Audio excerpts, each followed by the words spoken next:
बिस्मिल्लाहिर्रहमानिर्रहीम, अस्सलाम वालेकुम। तहरीक इंसाफ को एक और बड़ी कामयाबी, एक और बड़ी खुशखबरी मिल गई है।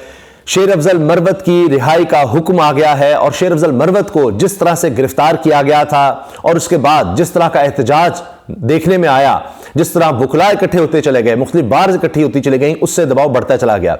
और यह भी कहना गलत नहीं होगा कि सरदार लतीफ खोसा ने तहरीक इंसाफ में शमूलियत के फौरी बाद एक बहुत बड़ी जीत तहरीक इंसाफ को दिलवा दी है। अब लतीफ खोसा साहब पाकिस्तान के मशहूर मारूफ वकील हैं, काफ़ी अरसे से तहरीक इंसाफ के केसेस भी वो कर रहे हैं और अब आप देखिए कि उन्होंने एक और कामयाबी समेटी है और सरदार लतीफ खोसा ने लाहौर हाई कोर्ट में केस ला शेर अफजल मरवत का और जीत कर दिखाया। ये बहुत बड़ी फतह है और इसके साथ उन्होंने लाहौर हाई कोर्ट के बाहर मीडिया से बात भी की है शेर अफजल मरवत के रिहाई के हुक्म के बाद। शेर अफजल मरवत का रिहा होना तहरीक इंसाफ के लिए एक बहुत बड़ी खुशखबरी इसलिए भी है कि शेर अफजल मरवत जिस तरह से नजर आया कि पूरे खैबर पख्तूनख्वा को उन्होंने मुतहरिक कर दिया, फिर वो पंजाब आए और अभी उनका इरादा था बलूचिस्तान जाने का। वहां पर आप देख रहे हैं जिस तरह वर्कर्स कन्वेंशन हो रहे हैं और शेर अफजल मरवत अगर वहां जाते तो यकीनन और ज्यादा जोश व खरोश होता और माहौल जो है वो आप देखते कि इस तरह का है कि लोग अपने जज्बात का इजहार कर रहे हैं। फिर ज़ाहिर है मीडिया ने तो दिखाना नहीं था, लेकिन सोशल और डिजिटल मीडिया जिसको अब बंद कर दिया जाता है वर्चुअल जलसे की वजह से, क्या हर वर्कर कन्वेंशन पर भी बंद करते हैं तो और भी मनाजिर देखने को मिलते हैं। इसमें कोई शक नहीं कि बलूचिस्तान में भरपूर तरीके से वर्कर्स कन्वेंशन हुए हैं मुश्किलात के बावजूद। मगर शेर अफजल मरवत जिस तरह की गुफ्तगू करते हैं, आप देखिए अब उनके जुमले, उनकी गुफ्तगू वो वायरल हो जाती है। अभी तो उनका वो जो था कि प्रोग्राम जारी रहा तो उसके जवाब में उन्होंने कहा जी प्रोग्राम तो बढ़ गया, तो अब वो हर जगह उनका ये जुमला अब ऐसे जैसे एक ज़रबुल मिसल बन जाता है, एक मुहावरा बन जाता है, वो मामला नजर आ रहा है।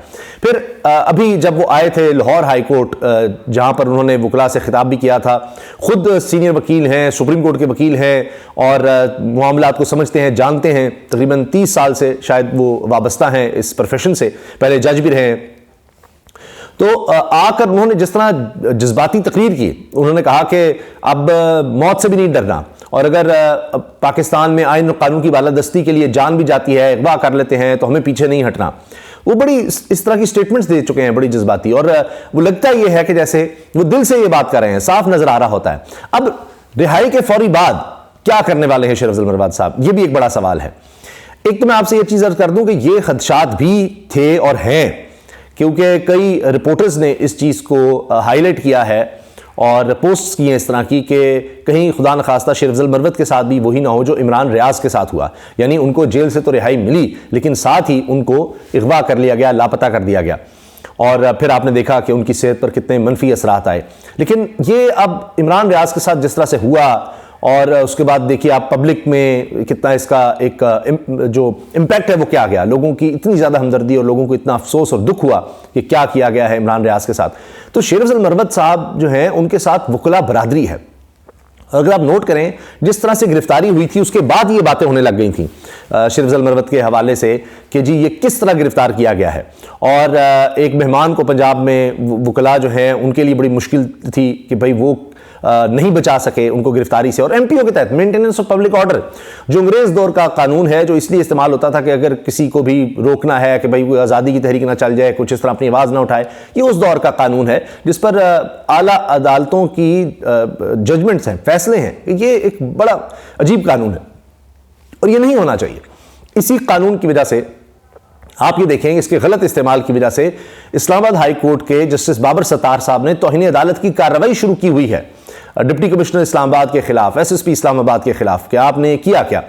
और लाहौर हाई कोर्ट के तो क्या कहने, वहाँ तो कोई किसी को कुछ समझता ही नहीं है यहाँ पर। इसीलिए खदशात का इजहार किया गया कि जी शेर अफजल मरवत को दोबारा गिरफ्तार न कर लिया जाए या लापता न कर दिया जाए। लेकिन ये इतना आसान नहीं होगा, कोई और केस डालना पड़ेगा। उन पर क्या करेंगे, जितने पुराने केसेस हैं, कोई नया अजीबो गरीब केस आप बनाएंगे, सबके सामने आएगा तो बिल्कुल एक बेसिस नहीं होगी, तो फिर वुकला में और ज़्यादा रिएक्शन आएगा। अभी आपने देख लिया लाहौर हाई कोर्ट बार की तरफ से कितना सख्त रद्द-ए-अमल था इस पर, शेर अफजल मरवत साहब की गिरफ्तारी पर, कि वो आए हैं, उन्होंने खिताब किया है, वो बाहर निकले हैं और अचानक उनको पुलिस ने कहा जी आपसे बात करनी है, बुलाकर फिर धावा बोल दिया, उनको जिस तरह गिरबान से पकड़कर घसीटा गया। वहां पर कुछ वुकला जख्मी भी हुए, उनके कपड़े फटे, खवातीन वुकला ने इस पर शदीद एहतजाज किया। लाहौर बार ने दाखिला बंद कर दिया पुलिस का अदालतों में कि जब तक शेर अफजल मरवत को रिहा नहीं किया जाता तब तक पुलिस को नहीं दाखिल होने दिया जाएगा। सुप्रीम कोर्ट बार तक ने इसको कंडेम किया, इसकी मजम्मत की, बाकायदा एक एलामिया प्रेस रिलीज जारी हुई। इस्लामाबाद हाई कोर्ट बार ने भी यही किया और उन्होंने शेर अफजल मरवत के हवाले से बताया कि जी हम तो आइंदा का लाहेमल तैयार कर रहे हैं, और आज ही उन्होंने उसका ऐलान करना था, लेकिन साथ ही उनकी रिहाई की खबर आ गई। शेर अफजल मरवत क्या कर रहे थे? वो जाकर कन्वेंशंस कर रहे थे, और इससे पहले जब से तहरीक इंसाफ के बानी चेयरमैन इमरान खान साहब की गिरफ्तारी हुई, उसके बाद से देखा गया कि उस तरह वर्कर कन्वेंशन नहीं हो रहे थे, लोग खौफजदा थे, पकड़ धकड़ थी, गिरफ्तारियां थी, लोग रूपोश थे, दफ़ा 144 लग रही थी। अगर उससे पहले कहीं लाहौर में या किसी जगह भी लोगों ने इकट्ठे होने की कोशिश की तो इससे पहले कि लोग आए वहां पर पुलिस वैन्स आ जाती थी, लोगों को गिरफ्तार किया जाता था। हत्ता कि एक वकील साहब ने इस तरह का कन्वेंशन करवाने की कोशिश की, उनके दफ्तर में तोड़ फोड़ कर दी गई, उनकी गिरफ्तारी हो गई, उनके बेटे की, दीगर लोगों की, उनके भाई की भी शायद गिरफ्तारी हो गई। तो इस तरह से हो रहा था, ये ऐसा माहौल था।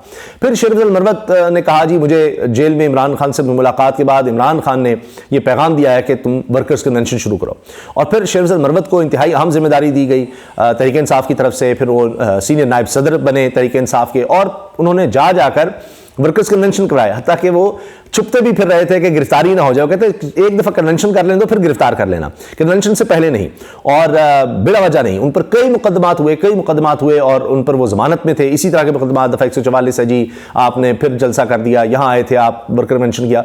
और खैबर पख्तूनख्वा में देखा गया, पाकिस्तान की तारीख में ये अनोखे वर्कर्स कन्वेंशन थे कि किस तरह लोग रुकावटों के बावजूद निकले। शेर अफजल मरवत को जिस तरह से पजीराई मिली, वो एक हीरो बन गए, और अब नजर आ रहा है कि वो उससे भी बढ़कर ना सिर्फ मकबूल होंगे, लोगों में पहले से ज़्यादा मशहूर भी होंगे, पॉपुलर भी होंगे, और मुझे ये लगता है कि वो पहले ज़्यादा पुरज़्म हो जाएंगे कि अच्छा तुमने जो करना था कर लिया, मैं अब भी जा रहा हूं, अब भी मैं वर्कर्स कन्वेंशन करूंगा, कहां ये दफ़ा 144 लगाएंगे। अब मसला ये है कि अब शेड्यूल भी अनाउंस हो गया है।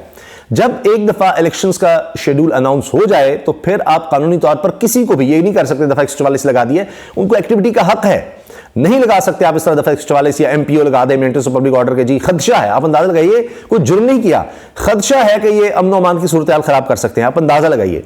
तो अब तो कानूनी तौर पे उनको रोका नहीं जा सकता, तो अब वो फिर शायद पंजाब में भी निकलेंगे, बलूचिस्तान में भी जाएंगे, हो सकता है सिंध और कराची का भी रुख करेंगे। तो अब तो वो ज्यादा मुतहरिक हो जाएंगे, पहले से ज्यादा उनकी पॉपुलैरिटी हो जाएगी, लोग पहले से ज्यादा आएंगे, जिससे अब रुकावटें नहीं हैं। अगर रुकावटों के बावजूद लोग आए हैं तो आप सोचिए कि क्या सूरत हाल बनेगी।